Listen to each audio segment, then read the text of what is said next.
all the matter which is out there. When you do that, you get an answer. You find that the total amount of matter which is emitting any kind of signal to you makes just about 4% of the matter which is needed to make the universe collapse again. Okay?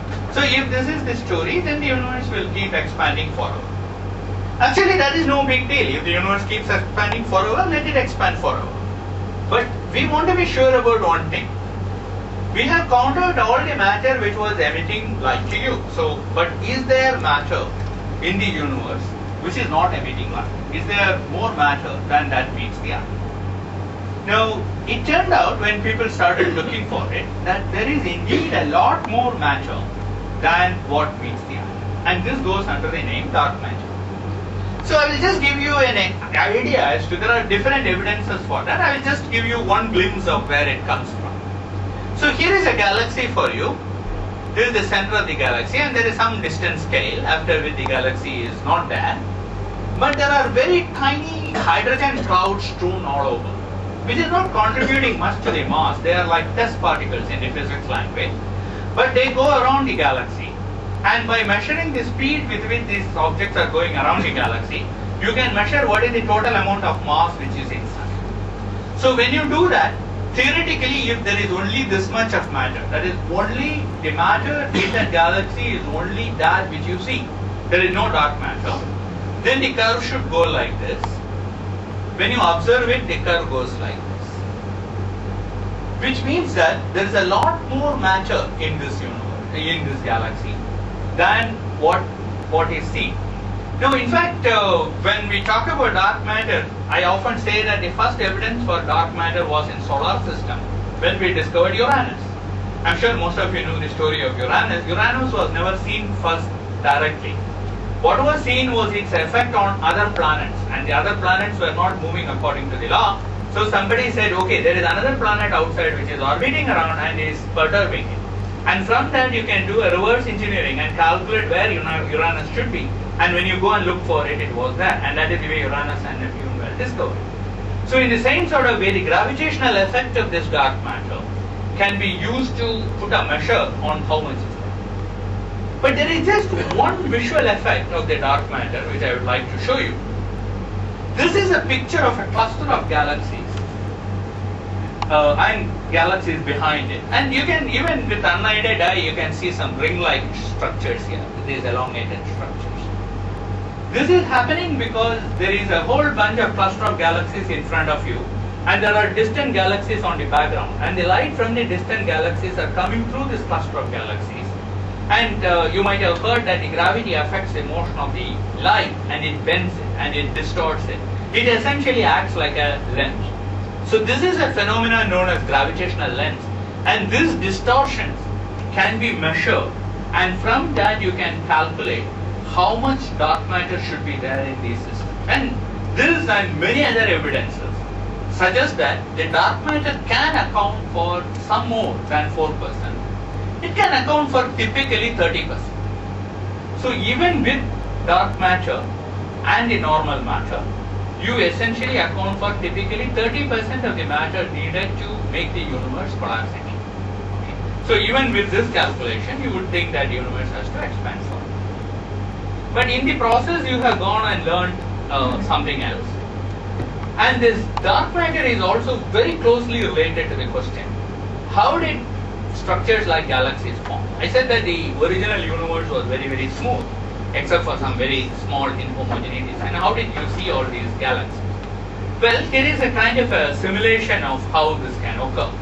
So here is a picture. Each tiny dot, you think of it as matter with in the form of a galaxy or what have you. And there are regions which are slightly more matter and regions which are slightly less matter. The technical term is the density has a fluctuation. It is not completely uniform. What happens is that the region which has more matter will have more gravity. It will accumulate more matter together. Regions which has less matter will lose out in the process. So it is like a rich getting richer and poor getting poorer. And as you go further, this is what happens. So let me run it again for you.